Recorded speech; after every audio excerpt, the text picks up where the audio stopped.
نگراں حکومت کے قیام کے لیے بھی جوڑ توڑ جاری، نگراں سیٹ اپ پر کس کا کتنا حصہ ہوگا، اتحادیوں میں اتفاقی رائے پیدا نہ ہو سکا، دبئی میں دو بڑوں کی 3 گھنٹے طویل نشست بے نتیجہ ختم، سابق صدر آصف زرداری اور نواز شریف کے درمیان گفتگو جاری رکھنے پر اتفاق، انتخابات وقت پر کرانے پر حتمی فیصلہ نہ ہو سکا، ذرائع کا بتانا ہے کہ ملاقات میں انتخابات 6 ماہ کے لیے مؤخر کرنے پر غور کیا گیا، ملک میں معاشی ایمرجنسی پر بھی تبادلہ خیال۔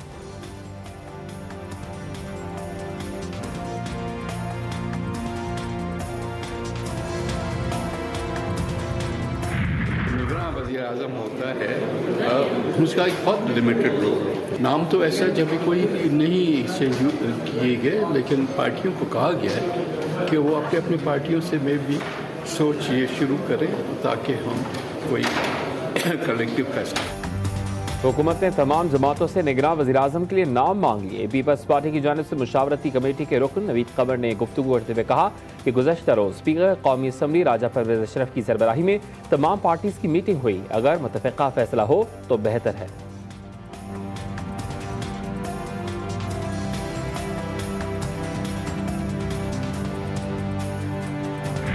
پاکستان کے دشمن ہیں، وہ نہیں چاہتے کہ بلوچستان کی ترقی ہو۔ اگر بلوچستان نے اپنی مرضی سے پاکستان کا حصہ بننا پسند کیا تو نہ صرف ہمیں اس کی تعظیم اور تکریم کرنی چاہیے، بلکہ آگے بڑھ کر ہم اس خطے کو ہم ترقی اور خوشحالی کا عظیم خطہ بنا۔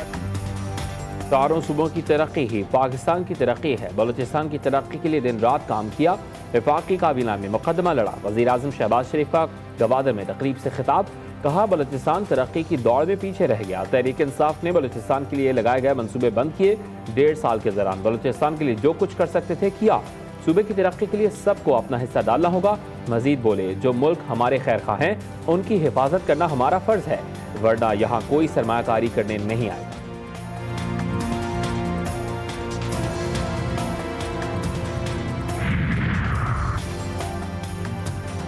وزیراعظم شہباز شریف کا گوادر میں پانی کا منصوبہ دوبارہ شروع کرنے کا اعلان، پریس کانفرنس کرتے ہوئے کہا کہ پانی کا منصوبہ ماضی میں کٹائی کا شکار رہا، تحریک انصاف کی حکومت نے گوادر میں برآمدی زون کی تعمیر میں انتہائی غفلت برتی، پی ٹی آئی کی سابق حکومت نے انڈوں اور کٹوں پر زور دیا، ایک اور تقریب سے خطاب میں بولے بلوچستان پر سب سے پہلا حق مقامی لوگوں کا ہے، آج وقت ہے سب مل کر خوشحالی کا سفر آگے لے کر جائیں، چند سال بہت نقصان ہوا اس کا ازالہ کریں گے۔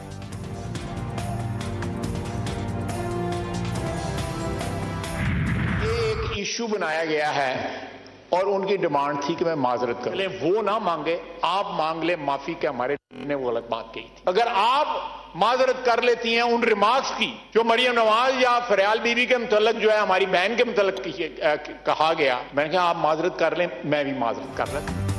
معافی نہیں مانگوں گا، وزیر دفاع خواجہ آصف ڈٹ گیا، قومی اسمبلی اجلاس میں پی ٹی آئی خواتین سینیٹر سے متعلق ریمارکس پر خواجہ آصف کا معذرت سے انکار، کہا ان کے قائد نے مریم نواز سے متعلق تقریر میں جو کچھ کہا اس وقت زمین نہیں جاگا، یہ اس بات کی معافی مانگے تو پھر میں بھی معذرت کرتا ہوں۔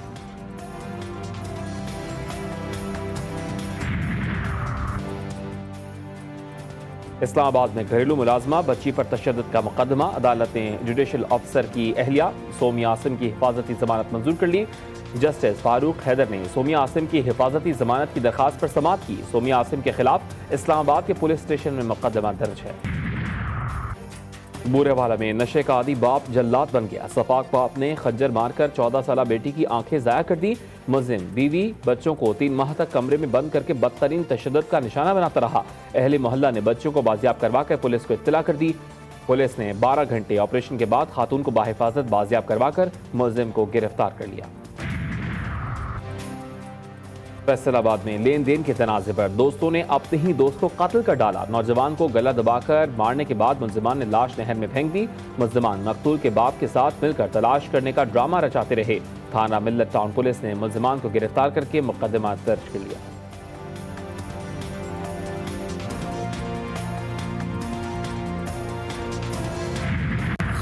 تاریخ اسلام میں 9 محرم الحرام کو یوم تاسوعہ کہا جاتا ہے، سن 61 ہجری میں 9 محرم الحرام کو شمر بدکار گورنر کوفہ عبید اللہ ابن زیاد کا خط لکھ کر کربلا پہنچا، جس میں عمر سعد ملعون کو حکم دیا گیا تھا کہ وہ امام حسین علیہ السلام کے ساتھ سخت رویہ اپنائے یا پھر لشکر کی قیادت شمر کے سپرد کر دے۔ عمر ابن سعد ملعون نے 9 محرم الحرام کو جنگ شروع کی تو امام علی مقام علیہ السلام نے اس سے ایک رات کی مہلت طلب کی، جس پر صبح عاشور تک جنگ روک دی گئی۔ بقائے سکینہ کو عزاداران امام حسین علیہ السلام کا سلام۔ 8 محرم الحرام کی مناسبت سے ملک بھر میں حضرت عباس علمدار علیہ السلام کی یاد میں جلوس اور مجالس عزا کا اہتمام کیا گیا۔ کراچی کا مرکزی جلوس نشر پاک سے برآمد ہوا۔ لاہور کا مرکزی جلوس بھی اپنی منزل پر پہنچ کر اختتام پذیر۔ بچوں اور خواتین عزاداروں کی بڑی تعداد شریک۔ اسلام آباد، راولپنڈی میں بھی جلوس اور مجالس کا سلسلہ ہوا۔ پشاور کا مرکزی شبیہ ذوالجناح کا ماتمی جلوس بھی اپنی منزل پر پہنچ گیا۔ عزاداران امام مظلوم علیہ السلام کی پرامن جدوجہد کے سامنے مودی سرکار گھٹنے ٹیکنے پر مجبور۔ مقبوضہ سری نگر میں 3 دہائیوں کی پابندی کے بعد 8ویں محرم الحرام کا جلوس نکالا گیا۔ مقبوضہ وادی میں محرم الحرام کے جلوس پر 1989 میں پابندی لگائی گئی تھی۔ مانسون کے نئے سپیل کی انٹری۔ لاہور میں صبح سویرے بارش سے جلد ہلیک ہو گیا۔ کراچی میں بھی کہیں ہلکی تو کہیں تیز بارش۔ ایبٹ آباد میں موسلادھار بارشوں سے سیلاب کی صورتحال۔ قصور، نارووال میں نشیبی علاقے زیر آب۔ دریائے ستلج میں ہیڈ گنڈا سنگھ والا کے مقام پر پانی کی سطح میں اضافہ۔ بہاولپور میں شاہی والا کے قریب نہر میں 20 فٹ چوڑا چگاف پڑ گیا۔ درجنوں ایکڑ زرعی رقبہ زیر آب۔